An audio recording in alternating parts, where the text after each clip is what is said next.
বিজয়ার দিনে গরম ভাতের সঙ্গে যদি পাতলা মাটনের ঝোল থাকে তাহলে উৎসবের আনন্দটাই দ্বিগুণ হয়ে যায়। তাই আমি আজকে নিয়ে এলাম স্পেশাল পাতলা মাটনের ঝোলের রেসিপি। প্রথমে 1 কেজি মতো মাটন ধুয়ে ওর মধ্যে আদা রসুন বাটা, লঙ্কা গুঁড়ো, হলুদ গুঁড়ো, সর্ষের তেল মাখিয়ে 1 ঘন্টা ম্যারিনেট করে রেখেছি। তারপর কিছুটা আলু গাজর ভেজে নিয়েছি, ওর মধ্যে সামান্য ক্যাপসিকামও দিয়ে দিয়েছি।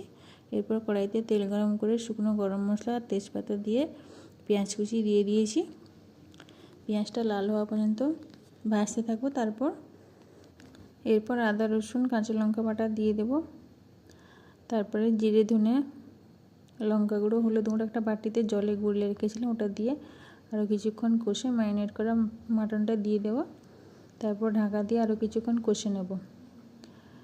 এরপর ওই ভেজে রাখা আলু আর গাজরটা দিয়ে আরও কিছুক্ষণ ঢাকা দিয়ে কষে গরম জল দিয়ে ঢাকা দিয়ে দেবো। ফুট উঠলে ওর মধ্যে একটা টমেটো কেটে দিয়ে দেবো আর ভেজে রাখা ক্যাপসিকাম দিয়ে দেবো আর কয়েকটা চেরা কাঁচা লঙ্কা দিয়ে ঢাকা দিয়ে অল্প আঁচে 10 থেকে 15 মিনিট রান্না করব।